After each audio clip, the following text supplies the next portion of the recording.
I don't know. I might just go regular. I'll just go green screen it. Okay. That's fine. Here we go. We are streaming. Okay. So, guys, welcome to Next Level by Association, Next Level Virtual, and your Next Level Now. Guys, how many of you guys have ever been in a situation where you've seen somebody and you've just really you've watched them online, maybe you've heard about them, and you go, "Wow, I really resonate with this person. I really resonate with his message. I really resonate with who he is and how he conveys his life story to so many different people." Well, this is a gentleman that I this is exactly what happened. I saw this guy. I listened to his message. I kept thinking, he's got just such a clear message about helping people, and he comes from such a space of having been there, done that it really intrigues me when I see somebody who's been there, done that, and is using what they've been through to help others get through their messages. So, Rob, man, thanks for being on. Heck yeah, man! I've been following you as well, so now we actually get to connect and Yeah, swap some stories and whatever we got going on. So that's pretty cool. it's so Thanks. cool. Rob, you have when I say you've been there, you've done that. How long has it been since you've turned the corner? Oh wow! I think just this morning. Which corner are we talking about here? No, I feel like recovery is kind of if you've ever been on a hike in the mountains, right? And you feel like you got to the end of your hike, and it's like a ghost ending, and then there's this whole other valley and ravine that you're getting ready to come across. I kind of feel like that's kind of like recovery and kind of like life. Mm. But to answer, I think your direct question, it's 21 years, except June 8th, 2001 is when I walked away from addiction and substances. What was the drug of choice? Alcohol, Mm, alcohol, alcohol, and alcohol. wow. And when people talk about it, I've got friends of mine that have come out of addiction from heroin and everything else. Alcohol is just so easily accessible, and it's legal. Yeah. So the addiction to that. What was the turning point for you to go? Enough. That's it. Yeah. Not only it's like socially acceptable, it's Socially, accessible absolutely. and Well said. acceptable. And I'll throw this out there too for your kind of viewers and listeners that Yeah. are struggling. All right. I just want to give them something Mhm. free they can go check out. If they go to Yeah. freerecoverybook.com, just go check it out. There's something cool there for you. If you're struggling or have a loved one that's struggling. So freerecoverybook.com. But for me, I guess the apex and like precipice of my addiction was attempted suicide one evening, and it was just too many years of just loneliness. But yet I had lots of friends, you know, Mm-hmm. Hmm. sadness, but I was really happy on the outside. Sure. Depression, anxiety, all those things going on. But when you're just like on the go all the time and just going, I didn't pause to reflect on one, maybe I need some help, especially dealing with suicide ideation. I mean, there were times when I was towards the end of my drinking, and I drank from 14 to 29. So just insert crazy story inside there, and that was that was Rob. But for me, I started having these moments where I would be driving down the highway, and all of a sudden my car would veer off the road, and I would hit a median, and my car would explode, and I'd be like dead on the side of the road. And that was happening, right? But I didn't know what to do with it. I didn't know to go tell somebody. Then, Bob, if you and I were friends back then, you'd be like, Lohman, you might be a little crazy. Maybe you should go get like analyzed or, Yeah. get an assessment done. So I didn't tell anybody. I was just happy go lucky, fun Rob, good job, good career, girlfriends. But I was actually coming out of an alcoholic marriage, which, Hmm. and I don't mean this to sound shallow or anything, but emotionally invested was it was just an alcoholic marriage. It was short lived. We probably never should have gotten married at all, but we did. And alcohol was the center point, and fun was the center point of our marriage, not God or faith, and like I have now. But I drank and drove 8 nights a week, and I was your designated drunk driver. But this night I was hanging out at a bar in Fort Wayne, Indiana, second largest city in Indiana for those that don't know. Wow. And all of a sudden, the bar, I mean, there was music, a live band, everything. And all of a sudden, the bar gets completely dead silent. like that, which is really bad on a podcast stuff, like dead silence, right? You're like, what happened? Dead silent. And then I audibly hear the words, "You're done." And then the bar got really loud again. Mm. And I look around the bar, Bob, and I'm kind of like, That's spooky. yeah, pretty sure I'm the only guy that just happened to. So I looked at my friend Sean. I said, man, I got to go. I think I'm finally done drinking. And he's like, whatever, we'll see you tomorrow at the bar. And something shifted in me in that moment. Like I felt like a different guy, but I was still really drunk. So I'm driving home that night, it's kind of like two people driving the car at the same time, sober guy and drunk guy, kind of like, good and bad. And I get home, and next thing I knew, I had put 350 pounds on my barbell on my workout bench in my living room, and picked up that barbell, unhinged my elbows, and just dropped it to kill myself and take myself out of the game. Wow. Yeah. Wow. And that was the moment of clarity, right? But what happened in that moment was, see, I couldn't bench 350 sober, much less drunk. And when I unhinged my elbows, what I believe what happened is, God grabbed that barbell and revealed himself to me. Now, I grew up a Christian, so this isn't like, woo, but revealed himself to me through my dog, and my dog came over and started nudging my head with his, puppy dog head tilt, and just kind of, Dad, what are you doing? Wow. And my first thought was, holy bleep, bleep, bleep, who's going to feed you in the morning? I'm like, what the hell am I doing? And my good things started flashing in my head. And then, God put that barbell back on the rack. And every time I tell it, I always say this, I can hear metal hitting metal. It's like you hear the barbell hitting the metal holder. And, but something changed, and I felt God's peace and love. And I slept in peace and comfort that night, and woke up the next morning and made that phone call. That 10,000-pound phone, just like, yeah, Mom, Dad, I need help. Hmm. I can't quit drinking, and I just need some help. And my aunt came and took me to an AA meeting, and I found my people, and they got me. And God, I was a guy that could drink 2 bottles of scotch in a day, sales and marketing, and God literally divinely freed me from my addiction of substances at that moment. And I haven't had a craving even since the crazy chaos of recovery in 21 years plus. Wow. Man, that's quite that moment. The more I think about it, the more stories I've heard from people that have been in similar situations. That moment when you actually reach out for help. I mean, was there ever a doubt that someone would be there on the other end when you called? No, my parents were awesome. I didn't burn bridges with friends and piss Mm, everybody off and all those things. I still had good community people. And so I knew when I called, my parents would be there. And they lived in Texas, and my aunt lived in Fort Wayne, Indiana, and she'd been sober 25 years. So, wow. she came pick me up. And my first meeting, Bob, of willingness. Now I was sentenced to AA meetings in college because I got in trouble, and I tried AA out on my own and realized it wasn't going to work. Mm, But this time, my aunt took me, and we parked on the front street of downtown Fort Wayne, Indiana, and we walked straight through the front doors all the way to the back to this AA meeting. But I passed about 1,000 liquor bottles because it was in the back of a bar on the way to my first meeting. And man, it was just, I looked at that program through my faith as a Christian, right? yeah. And some people love AA, some don't. Some say don't mention AA in an interview because it's. Well, I say, hey, look, you know what? I'm done with all the anonymity crap. It's just like we need to help people get sober. So whether it's Amen. AA, NA, Celebrate Recovery, Smart Recovery, go to residential treatment, Mm, outpatient, whatever, that's all the stuff I get to do now to help people and what I do professionally. yeah. But I found my people and I connected, and it was a good ride for a while. Yeah.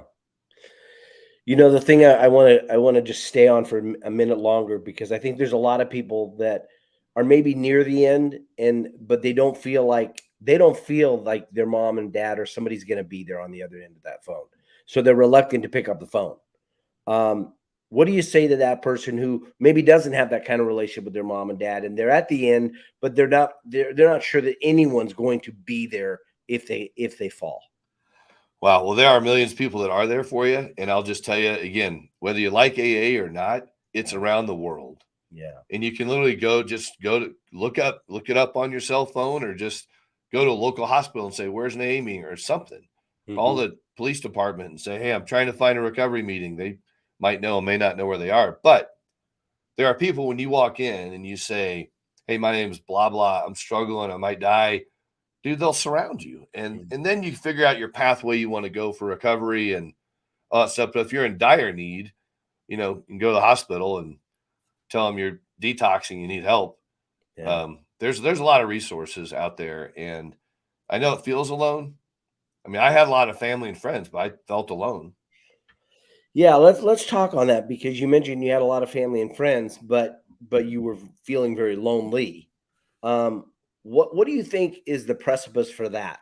Because I think I know what it is. I mean, I know what it was for me when I felt alone, but yet I had a lot of friends and family. Even though I wasn't going through an addiction, felt that at times. And it's something that some people who've never really experienced that don't understand. They think, how can you be lonely if you've got all these friends? Yeah, well, letting them know the true you is a problem. Mhm. Most of us don't are not vulnerable enough or I know. transparent enough. Say, here's Rob, because 14 to 29, the male brain doesn't stop developing until you're 26. Mhm. So inside of that, I have this frontal lobe that hasn't fully developed. So I don't know how to reason or conflict or any of that Mhm. stuff. I'm just this dopey little kid, right? At 29 years old or 30. Right. Right. And so most of my life, Bob, I was like a chameleon. Mm. So even though I had friends, they didn't really know the real Rob. I mean, I got some really close, a ton of close buddies now, and they know the real me. They can call me on my baloney. They can Mm. like, dude, I like you're not talking like you normally do. What's going on? I hear you're kind of down. You fought with your wife. What's going on? Or business was struggling, whatever. But Yeah. they know the real Rob, and Yeah. I finally know the real Rob. I got to know myself really really well in year 12 of my addiction when I went to prison, which we can get to that story later. But Mhm. but it wasn't until I really invested in myself that I figured out who is Rob. So yeah, I felt lonely because I was a fraud. Mm. That has got to be one of the worst feelings. The whole imposter syndrome is such a popular thing that people talk about today. Back then, a lot of times we didn't really know what to call it necessarily. But I think, when you think about that imposter syndrome or that feeling of fraud, I was having dinner with a gentleman one day. He felt like he was a complete fraud about something that he was teaching that he wasn't living. And we had this amazing conversation. And I remember the pain that he was feeling. He was crying as he was telling me this. And I thought, where else does that show up in our life where we're acting one way and we're behaving a different? And man, I can tell you there's a million of ways that I've been that in my life. And so what did you do when you came face to face with this realization of who you were? What was the first step you took? Oh man, it was just stripping all that stuff away, like you said. It's some people call it the shadow, some people call it the imposter, but it was just times of reflection where I could see like how this isn't serving me well. Now it does serve us to a point, right? It's not like the imposter is all bad Right. and or the shadow, depending on what stuff some people do, but it's like it's not all bad because it serves a purpose. I mean, sometimes it motivates us to really step in our potential as hardcore as we can, and then we get there, and then self-sabotage comes along and we Mm. screw it up because we don't feel worthy enough. I didn't feel worthy enough. So I would throw a big boulder in the way and like go back the other direction and say, man, that was that. But until I understood kind of what those behaviors were, and I only understood that because I sought counsel. Went to Yeah. counseling. I sought pastors that discipled me. For me in Mm. my faith, I read the Bible and thought like, because there's a scripture in the Bible that talks about, God, why do I keep doing the things I don't want to do? Yeah. And I'm not doing the things I want to do, where it's literally like eating a sleeve of Oreos while you say, I want to lose 10 pounds. You're like, I want to lose 10 pounds, but I'm eating these Oreos or whatever. So it's it's getting to the root because a lot Mm. of, you think about an iceberg, and they say 10% of the iceberg's above the water, but 90% of it's what keeps it afloat and moving. But a lot of times at the bottom of the iceberg is the real problem, the real struggle with men and women. And until Yeah. we understand the fears and stuff, I mean, it's just the cycle of like, okay, I'm on the top, I'm gonna screw it up. I'm on the top, I'm gonna screw it up. It's like the dang hamster wheel. So it is exhausting. But I don't live perfectly every day. No one ever will this side of Mm, heaven for yeah, me.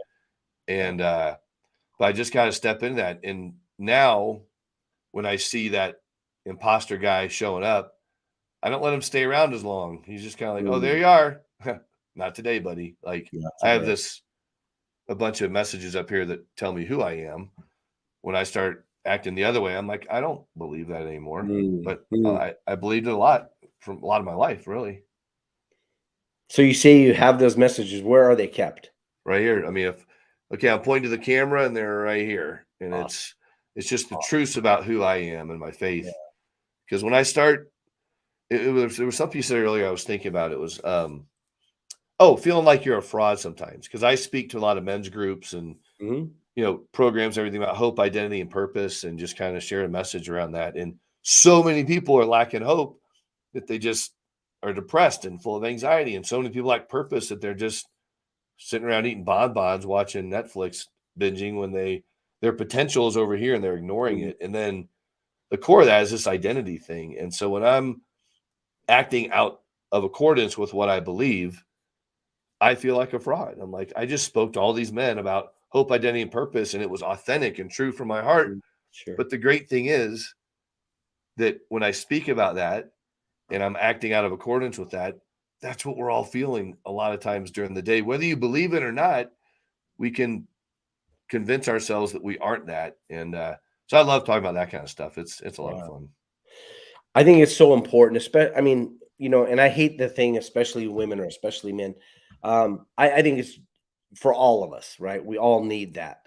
And at the same time, I look and go, there are these opportunities, unique opportunities that are presented to us, whether it be circumstances or by people that allow us to become real with who we are, really dive deep. Um, what do you think is, you're talking about a lot of things about identity, everything, right? That how we all come to that. But I want to look at this one of hope, because I think hope is one of those things that there's just so many people that are struggling with hope. The Bible talks about without a vision, people perish. All these things, and yet, when it was during the pandemic and all that stuff, there was a lot to be said about that. But I think a lot of people haven't come out where they've gotten hope again. What do you say is the number one thing that somebody has to do to get hope again?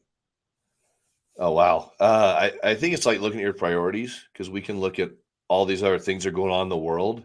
We get caught up in all the negative stuff and all the COVID and all these things and like, oh, there's no hope. Like, why do I want to even try? If I mean people get caught up in like, oh, the government's gonna do all this stuff. Why do I even need to try? They're doing this. It's like, well, there's truth to that, but the bottom line is what is in your circle of influence? Mm, mm. What can you really truly control? Because control is an illusion, right? So in the hope Yeah. that we can really control like our home environment, right? Mm, And what's our focus going to be? Because you hear people say like this is kind of an example of goals versus desires, which can affect your hope. But it's like I want to have the perfect marriage, right? And what can get in the way of that? yeah. Your spouse, other things, right? The Right. goal is that, but if your desire is to be the best husband, the best man you can be, Mm, then you do all you can in your control to be that. yeah. And then that's some hope lies in that too. But when we look at the whole world, it can feel hopeless. When I look at my like restitution I owe for what happened in 2012, it can look really hopeless because it's a big number, right? Mm, But the reality is, I'm going to do what I can within this little sphere of influence that I have and continue to be an influencer on social media, all those things, and try to bring people hope.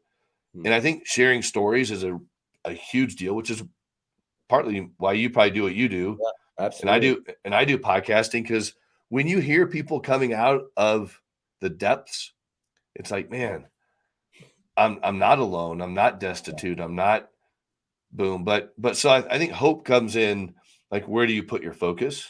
Mm, And because for me and my faith with as being a Christian, it's like I know where the hope is. I know if like the world ended tomorrow, like I'm good. I'm right. okay. Right. And I don't get caught up in all the stuff, but I do my best to influence and not be an observer, but I don't get caught up in it. Influence and not be an observer. I like that. I like Yeah. that. Let's go back to what led to the restitution. Yeah, that was Let's, well, I can tell you. So when I got sober in 2001, I was single and just loving life. I'm like, man, I didn't want to die anymore. I had purpose. I was like meeting people, and we're all encouraging. So I had this great community. Now, I didn't, not that I had a bad community before, but this was just a different focused community, right? sure. And started getting back into my faith, which was great, and realizing, okay, and what I thought where I had really deep roots of faith. Even the Bible talks about if you scatter your seeds among the rocks, your roots are going to be shallow. So when the storms come in your life, that weed's just going to get taken away. But if you're like a strong oak tree and you got these deep roots and like the storm comes, you're like, good luck, bro. Like you're not going to knock me off of this foundation. Right. So I had faith, but I wasn't diving deep into my faith. Hmm. You know what I mean? It wasn't spending all this time with God and researching and studying the Bible and stuff, but it was more just friendships and relationships, and life was good. Life was good. And Yeah. God called me to do this huge 3-day Christian music festival in 2006. And in that year, I met my wife who worked for this huge Christian radio station. And Wow. we met and we're like, hey, this is great. And we loved each other. We fell in love and got married in under 6 months. And it was like, this is exciting. And, and we had our son in 2007, and life started getting real busy and responsibilities, Bob, started coming in because I didn't have a great career in 2006. I was following this big vision and passion God gave me. But I've been a passionate entrepreneur my whole life, and I'm always a creative idea guy. Right. But over time, I've had to learn to slow the creativity down or the implementation of the idea down and not just go. And so now I'm married and have a son who's just amazing, and then started a career in software sales, and then just life started moving fast. And I quit going to meetings. I quit going to men's Bible studies over time. My daughter was born, started an insurance agency, and I was just going. So my faith started turning into fear of financial insecurity. My vision of what I had of like abundance started becoming scarcity. And so I would just start isolating from friends, and pulling away from my wife because we weren't getting along real well. And it was all financial related. And it was just, I was gambling like crazy. And I never quit gambling. That's the thing. I started gambling at 15, but in early recovery, it was just kind of like a scratch ticket here and there. Okay. But over time, it started becoming like, well, I need to go up the hill and try to bring some cash in, and I'd lose the money. And then I would be buying scratch tickets and just trying to get out of my business hole because I was getting ready to lose my agency because I just wasn't hitting sales numbers. Yeah. But I had debt and I was getting more debt. Right. And so I isolated. It was kind of the same guy. It was kind of before I got sober. I was isolating, but I had friends, but I started pulling away from friends at this point, pulled out of Bible studies, and lost my agency on November 1st, 2012 or 2011. And my wife quit her job December 2011, just because, she gave a 4-month notice. She was a great worker at what she did in Christian radio and just an amazing person. But we were exhausted. Right. We weren't doing well. We weren't communicating well. So, I started compartmentalizing my life, and I relate to a guy's brain as a waffle. And we can compartmentalize a lot of stuff, work, relationships, all these different areas, right? So I was really good at that. And then in February 2012 came, and just couldn't handle it all anymore. I just had a major mental breakdown one evening, and I say the waffle turned into a pancake. All those compartments bled together. I was, dealing with suicidation again. It was just all the bad behavior. My mind was so just jacked up with how I felt about me and my life, and I failed, and I was a failure. So guys, when you're talking to yourself and you're like, I suck, I'm a loser, I failed, my wife hates me, my kids, my kids were, 2 and 4, so they were oblivious to what I had going on up here. Right. But yeah, that night I just snapped and ended up lighting some boxes on fire in a mental blackout in Lakewood, Colorado, and couldn't stop it. And just thank God nobody got hurt. Yeah. And a lot of emotional damage in our community, but not a lot of physical damage or people got hurt. Our unit got destroyed, and our next door neighbor's units because it was a townhouse. But it was one of those moments you're like, how the hell did I get here? Wow. It was scary as heck, and it was the scariest thing I'd ever done in my even addiction stuff. But I never understood how gambling affected your brain with risk taking and reward. I never understood how the subconscious really drives us so much. And when it's undealt with trauma and things go on in your life, you're just kind of like on this autopilot doing stupid stuff and you don't even know it. And so I was a hot mental mess, Hmm. not like psychotic and stuff, but just I was all over the place, man. And it was a What horrible would have night. changed? What would it have taken right before that happened? What would it have taken for you to get help before that? Oh, just being open and honest with people and telling them Yeah. what's going on with me. I mean, Mm, if I would have been talking to my brothers about it, mm, that I pulled away from and said, man, I'm struggling. Like mm, I am just struggling. I don't know why. I'm mm. hating on myself. I'm gambling. No one knew I was gambling. No one knew I was going up to the casinos or coming back. And Yeah. that was my own little secret, man. And it was so vulnerability. Mm, If I would have been connected to men in my groups, like there's no way in God's green earth I would have gotten close to this point yeah. ever. Like That's ever. how important connection is, It's and huge. I think we shortchange ourselves by saying, "Well, I'll do it alone." Do what alone? Why? Yeah. When you don't have to, But who would have been the person that could have spoken into your life the most at that point? Oh wow. Well, that's a great question. I'm gonna look back on that. I would probably say I don't even know. I'm trying to look back at. I mean, my buddy Chris was a good friend of mine. We were in some business things together, and like direct sales type stuff, and but I was always like trying to lead from stage and have all my stuff together, Yeah. right? So I really don't.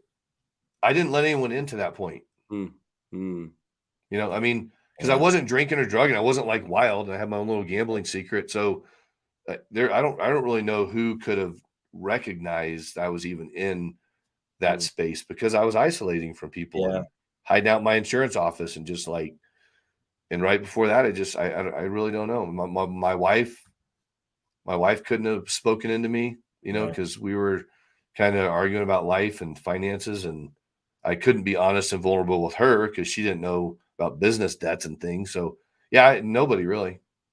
Yeah, it's rough because I think there's a lot of times when if that one person had said one thing to us at a given point, we might have changed our direction. Yeah. But if they don't know, we're not being vulnerable, right?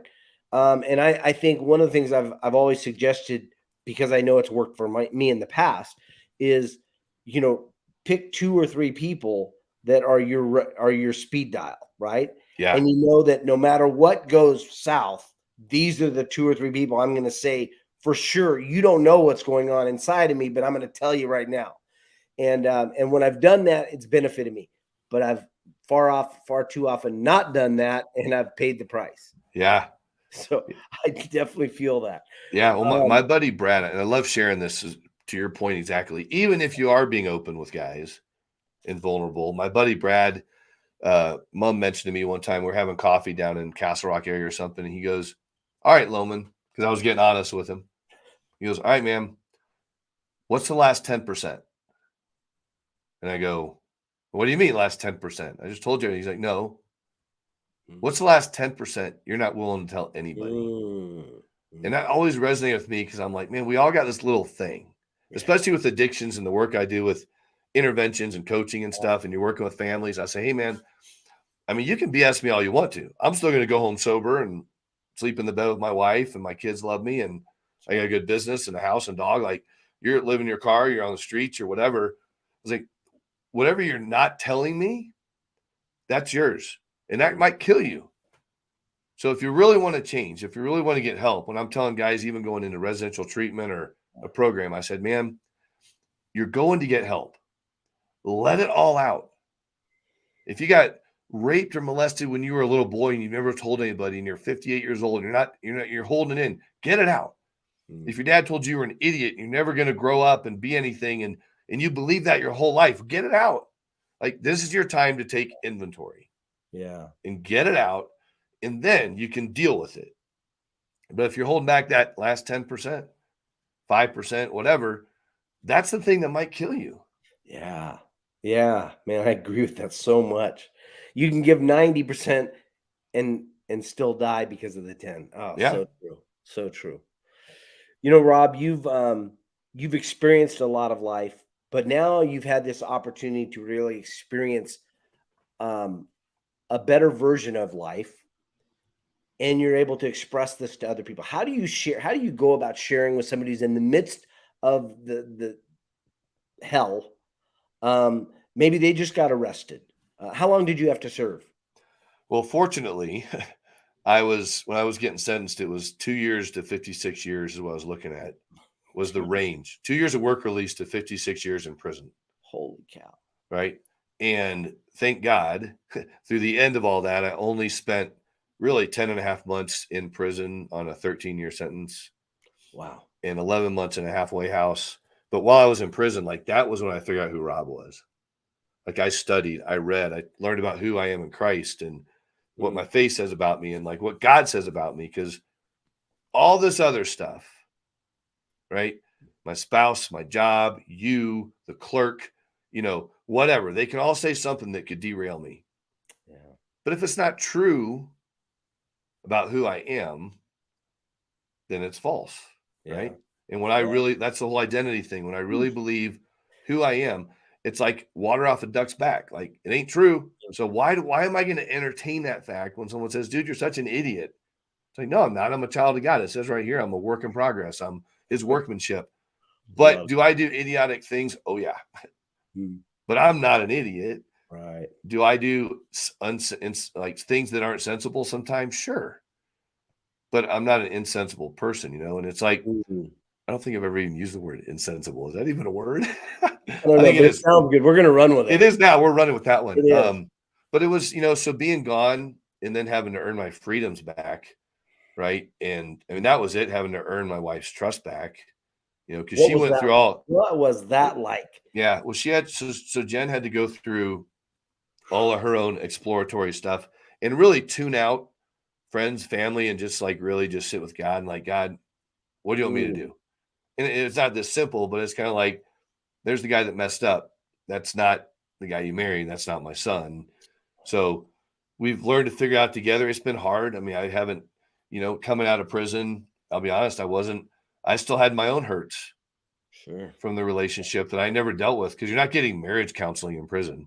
Right. Right. So I still came out with gratitude that she stayed with me, but also like I had some answers I wanted. Mm, mm, And so I wasn't like this groveling, grateful husband all the time, but I still had my own stuff because I was still immature and I mhm. was living my life out of these false narratives about the other. And I used to blame my wife. I used to say things like, we got there together. And the reality is tough relationships, they impact you, they can tear you down. But Yeah. the bottom line was I wasn't confident enough in who I was to, again, hear the truth about what God says about Mm, me and be man enough to open up and say, I'm really sorry that I hurt you in that way. Tell me more, mhm, mm, and yeah. those were hard. I mean, I wish I would have been open enough or smart enough then to be just, again, I was extremely grateful, but I was also operating out of my own pains and hurts that I never got a chance to process. Yeah.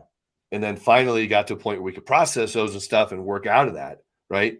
And there's still stuff from that. And you were talking about the restitution thing, Mm, right? So fire causes damage, right? So there was a lot of insurance restitution to insurance companies and my neighbors, and the way the system's set up is they make sure the physical human beings get paid back first, and then they deal with kind of like the bigger fish, if you will. huh. Um, but what I didn't know is I do a lot of prison advocacy work too. Not as much now that we're out of COVID and I can go somewhere without a mask on and like actually talk instead of trying to make my point Right. like this. Sorry, just gotta say that. Right. Right. But I'll be doing some more work around that. But one of the things that I didn't know Well, first, was, I want to stop you. I just yeah, want to tell you thank you for being willing to do that. It is so needed in our prisons, in jails, everything. So thank you. Thank you for yeah. doing Well, yeah, and that's the thing. People sit back and they complain. Yeah. Right. And I just happened to meet a guy who met a guy who knew a guy. He said, hey, you should get involved with prison fellowship. So I did. And I started going down to the Capitol just for second chance days. Like second chance month in April in Colorado is cool. It's a way to say, hey, we screwed up. Here, right here. I messed up. Yeah. But I'm not like setting houses on fire every day, you know? Right. You know what I mean? It's like that was a season of my life, and I'm deeply, sorry for and for all the people I hurt, my neighbors and people I can't even make amends to because I can't even go back to the community where I lived till they lift that. So I can't go back and say, I just really want to sit down with you and say how sorry I am, and I want to hear how I hurt you, how this hurt. Wow. And just whatever I can do to make that amends, but I'm not able to do that because of those reasons, and I know as I post stuff all over social media and do that, like, here's where Rob is now, there's still pain there that causes some people. And all I can do is just look forward to that day when those doors are opened. Yeah. To step into that, because in like the restitution part, right? What I didn't know was there used to be a 12% interest rate on restitution in Colorado. We were the third highest interest rate on restitution in the country. How do you ever catch up? Well, and I understand the reasoning behind that, because it's like people incurred financial struggles because of people do things. Okay. Right. And that's reality. It's like they get behind because of what we did or someone did. Right. And there's an effect on the family that causes them hardships. So I'm not negating the victim side of this at all. Right. At all. Right. But there has to be a logical place in the middle of all this. So I started getting connected with this guy, Pete Lee, and a couple of senators, and Melton and all these people in Colorado. And they started listening. I got invited to speak at the Capitol and do a little presentation like, hey, here's my crime. First time. Here's what happened. Here's the projected thing of I'm going to pay this off. And here's how much I can afford. And it was this whole thing of, so then I said, well, I didn't know there was interest.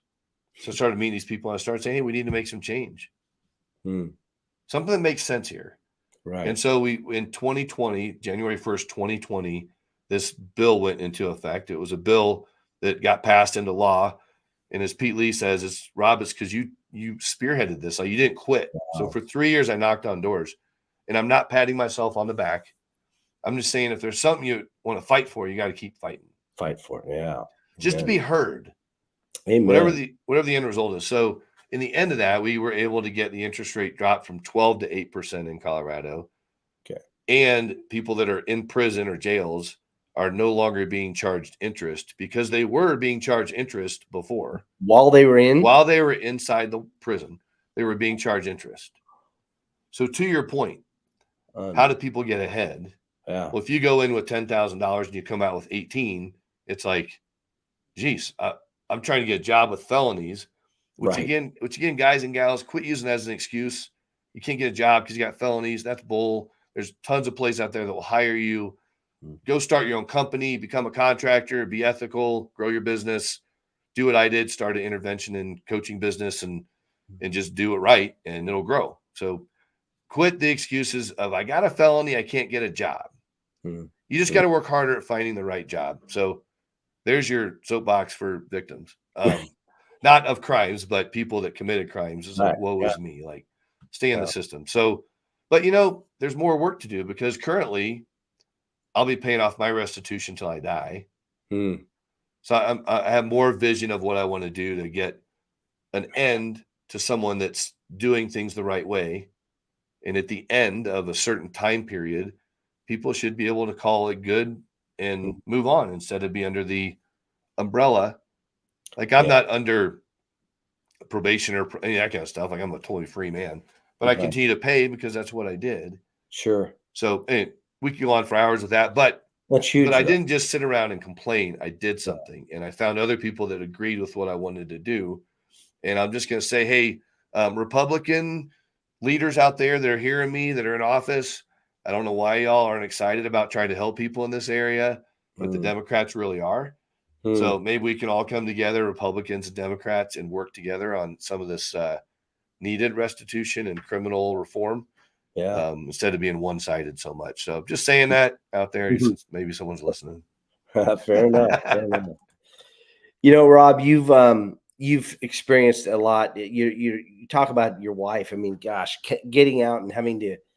Well, first when it first happens, and your wife witnesses it, and then she finds out about the gambling, and then she finds out, more stuff unfolds.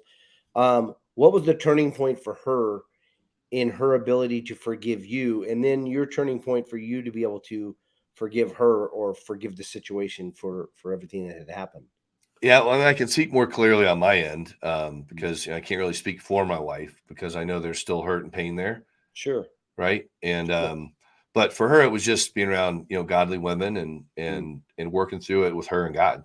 I mean, mm, that's how she came to her moment of, okay, this is where we are. This is where we can go. We can do this together. We can do it separately. yeah. And so, but the forgiveness process, some people just say, okay, I forgive you, or, Bob, please forgive me because I screwed up. Right. You don't mean it. You're just saying it, right? So Yeah. professional help helped us get to those places. Yeah. And again, for me, it was because again, for a couple of years after that, I mean, I was just like, yeah, but we got here together. If you weren't Mm, such a, I wouldn't have. And she'd say, well, if mm, you weren't such a, I wouldn't have. And it was like, well, if you need to do this first before I do that. Well, mm, if you do this first, I'll do that. It's like, no, if I'm going to become really truly the best godly man I can become, I got to do a better job at loving my wife. mm, I have to do a better mm. job at stewarding our finances, and that's why I'm part of these men's groups and solid men there. We call each other on our baloney, right? But Yeah. for me, one of the biggest moments of clarity for me is we went through this um, really good program called Reigning Peace Ministries, and it was more of a Mm, mediation type program, right?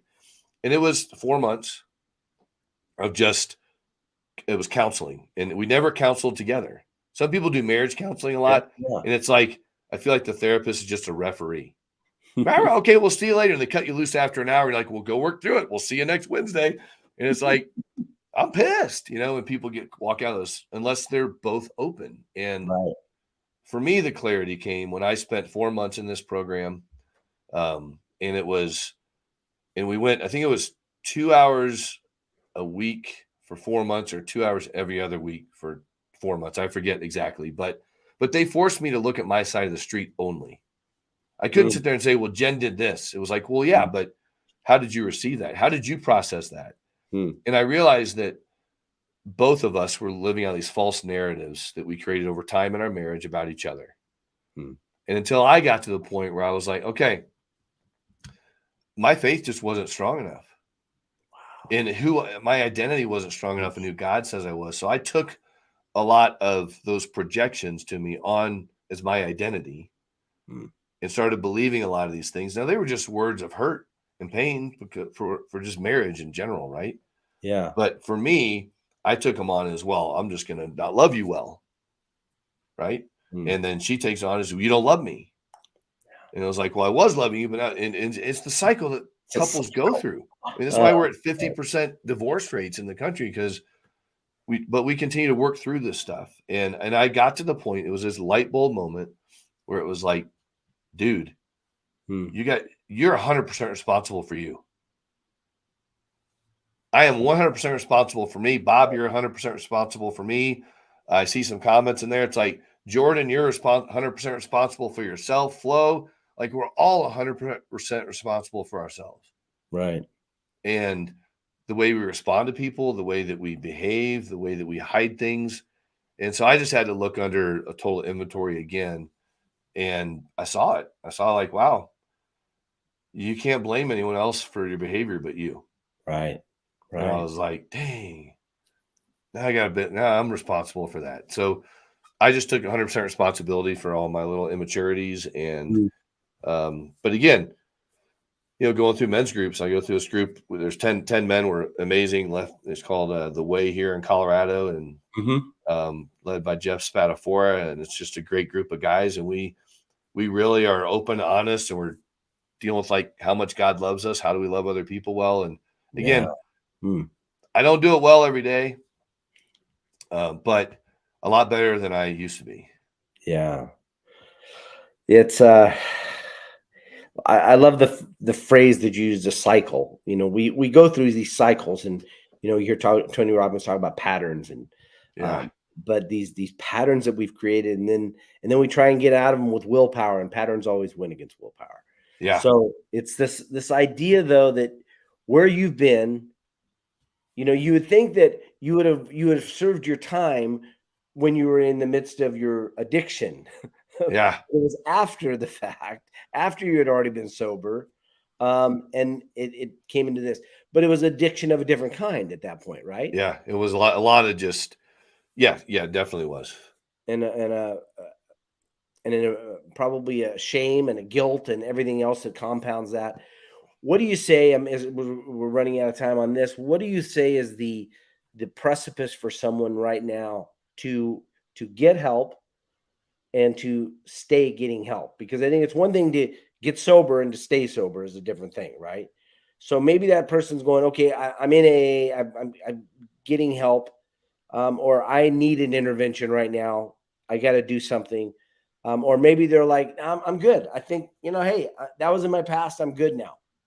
And we know Yeah. how that turns out sometimes too. So, Oh yeah. Well, I mean, again, look at me, 11 years without substances, and what yeah, happened to me? I mean, it was like there wasn't chemicals, right? But right. but part of it, I call this, we got to remove the shame boulders in front of our mouth and just get rid of that boulder that is so much shame. It's so big, it's so Mm, heavy.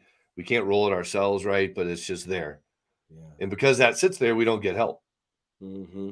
right? Mm-hmm. So looking beyond the fact that, hey, you're not really terribly unique in your addiction. So many people have been there, done that. Your Right. story's not as unique as you think it is. Right. So get rid of that shame boulder and then take action and just find community locally and just say, look, man, here's the deal. Go find a pastor or whatever, a good friend, a confidant, somebody you know that's been sober. Reach out to me, reach out to Bob, Yeah. reach out, listen to podcasts, and just find someone you connect with and just ask for some help. Man, I have When a you talk, whole, go ahead. I'm sorry. I have a whole list of resources on my That's what I website was going to mention. that Your say, resources. if people go to liftedfromtherut.com and go to the resources tab, there's just like all your A's, AA, NA, SA, GA, whatever, all the A's, family support groups, things people can click on. It's all free. Just go there. If you don't have any money, look, people get sober through programs with no money all the time. So Oh if you're yeah. like, well, I don't have any money or insurance, I can't afford it. Well, guess what? You can walk through the door of that meeting over there and they're not going to ask you for your insurance card That's or right. for money. It's like, just Right. go sit down, get some help. Mm-hmm. So get rid of the excuses, get rid of the shame. Yeah. It's just, those are the things that keep us back. Hmm. So true. You have some resources though, right? That I have a couple. you have yourself. So why don't you talk about some of the things you do to help people, because you do this on a daily basis everywhere. Sure. Yeah. I mean, I'll be heading out this afternoon to go help a family with a little mini intervention in their house with their daughter who's playing around with fentanyl, right? And just Man. about to die, and they're just scared. And this girl's just trying to act like she's all in control, right? And it's just kind of like, no, like that's not that. So I point people to a lot of different things, right? And I will say, if people go to that freerecoverybook.com, they can just start there. Okay. You'll get emails, follow up, just content. I mean, that's just do you unsubscribe if you want to, not a big deal, right? But earlier this year, I published, the addiction intervention book, Love that. which is the experience of 10 other interventionists and myself. So 11 of us sharing our stories. And in the back of the book, I have, kind of pictures of the people I interviewed. And Love it's it. just changing lives. I mean, people are finding me on Amazon that need an intervention by just typing in addiction intervention and calling me up, because I have a way to do a free discovery call. Hmm. And people are doing that. Now, Holidays, I can you put do up. an intervention online? You can, yes. Yeah. Oh yeah, Now, yeah. and I found that to be very, very true that you can, but there are some interventionists that I know refuse to do it other than in person. So Yeah, some of mine love doing online. I mean, when COVID happened, it yeah. was just like, I remember talking to one of my buddies, and he had done like 15 interventions during COVID, just all virtually. And I was like, man, he goes, they were hard. We had to figure out the rhythm. I got, the loved one just hung up a couple times, but then, the family reached out and said, look, if you don't stay on the call, like, we're You're going out. to implement some boundaries you're not going to like. So Right. get back Right. on. Right. So yeah, you can do that. And then Good. I put another book, 101 Reasons to Quit Getting Drunk During the Holidays. And the funny thing is, I love that title. yeah, and I love the picture on the front. It's like, but the funny thing is, the holiday is like every day for an addict and an alcoholic. So Yeah. I just challenge people to explore their relationship with alcohol, really. Mm, mm, mm. Um, and inside each of those books, there's other like free resources. But I Now, mean, if those you need, available on Amazon? yep, yeah, on Amazon, yeah. Okay. Yep. So it's the addiction intervention book, which that picture, the intervention word with the ER. I Yeah. put that together like 5 years ago and just thought, So good. I don't know what I'll do with it, and it came back around. But So good. so there's that, and then there's just so much at liftedfromtherut.com people can go to Mm. and just. But if people need an intervention or you don't know what you need to do, I would give you a really good story about this in a second Yeah. as we wrap up. But it's just Yeah. call and figure it out because you don't know what to do. Like Mhm. that's not your profession, Right. right? That's right. What this is what I do. This is what people in my industry do. And Right. so if we can point you in the right direction, because some people say, well, I can't afford an intervention. Well, I have a nonprofit side to what I do to Right. try to help people with that, scholarship people and stuff. So if people are listening, like, hey, I just want to help Rob do what he does, reach out. But let me give you a really good example. So, and this is why you need a professional to help you. Because those 1-800 numbers, those phone numbers, they will gladly take you and get you help if you have insurance or whatever, right? But here was an instance where I was helping a father who called me. It was a friend, it was a mutual connection, called me up and said, hey, this guy needs help with his daughter. So he calls me up and says, I'm flying to Colorado. I'm in Colorado now. I need help. And it was chaotic, man. It was just Mm. like so many factors going on in a short period of time. I usually like 7 to 10 days to plan this, not Mhm. just jump in and go. I say, hey, Sure. look, crisis moment. We're just going to go. I'm just going to have to coach you on what to do. So I just coached the heck out of the dad. And, next morning I said, hey, let me get your insurance benefits verified just so you know what you're looking at. Right. People Wow. will send someone to treatment. It's like they get a $40,000 bill. You're like, what the hell? Right. Well, you had no, I don't, you had, you we're out of network facility and you only have in network benefits. And then they're like, dude, it doesn't have to happen that way. So let's Right. get this gentleman, as he confessed to me, he's like, I'm a little impatient. So I just got on the phone and he was on the phone with this one detox center, not even in Colorado. Like, oh yeah, we're going to get your daughter all set up. We're going to get her out here. They were looking at plane tickets with, if you're using insurance and the treatment center is going to fly you out, pay for your plane ticket. That's just unethical. Mm. Mhm. If you're Mm. paying cash, that's a different story. Right. Right. But yeah, let's get you out here, right? And I said, hey, I don't know every treatment center or program in the whole entire country. But I know a lot of them. I've never heard of this place before. Mm. So, but what I do know is that for your daughter to go to treatment, I'm talking like detox, residential outpatient, her policy was so good, it was only going to cost her $250. That's it. Wow. Killer benefits. I'm like, That's who would huge. have known? Who would have known that? Like that, you Right. rarely hear that. Yeah. So I said, hey, here's the deal. You need to talk to your daughter. You need to get her up to this program in Colorado. And usually I give like 2 or 3 options. But I'm like, look, they got beds. They're really good at what they do. And he got her up there. And this other place was going to fly her out of Colorado to some other state. They didn't even have residential treatment tied to it. It was Mhm. just detox. I'm like, man, you can really get yourself in a pickle. So if No you're doubt. looking for help, I don't know everything, but I know a lot. Yeah. And Yeah. to help save someone from getting stuck in a potential bad situation, it's worth the phone call. Man, I tell you, it is definitely worth the phone call, and the fact that you guys are listening to somebody who's been there, has done that. He's seen it firsthand, and then he's helped so many people since that time. So it's not only that he saw it in his own life, but he's seen it in other people's life, and he's seen people come through it. I think that's the biggest thing is the coming through it. To have somebody who's actually seen somebody. I was talking to somebody the other day about the Damar Hamlin guy, the Buffalo Bills. And I said, guys, think about the people that have had cardiac arrest on a field or whatever, and think about some of those that survived. Stop focusing on the ones that didn't. Start thinking about the ones who did, because the ones who did leave clues. How did they survive? What was the support system around them? Those kind of things. So I mean, it's the same situation. You've developed a support system. You know that it's important to have men around you, have people around you of faith. And some of these people are sitting there going, I don't know who I would put in my corner if I had to go in a corner. So reach out to Rob. I mean, he's got the practical, he's got the tactical experience that can help you help a loved one, whatever it is. And again, I want to reemphasize: don't do it alone. Don't try and do it if that's not your gig. let somebody else who that is their specialty. This is Rob's specialty. I'm an interventionist. I have specialties in areas that Rob does, and some that he doesn't. And he's got some that I don't. Guys, it's not a one size fits all. Find the person that fits, and I can guarantee you, just watching Rob over the last few months, he is relatable, he is personable, he is practical, he's tactical, and also I think one of the biggest thing is he is relational. He really looks at building relations with people and helping people. So, Rob, I just want to tell you thank you so much for being willing to hop on, and thank you for all that you're doing in the prisons, in interventions, everything else that you're doing. The books, man. I don't think there's a more needed time than today for what you're providing. So thank you so much for being that, and thank you for so much for who you are.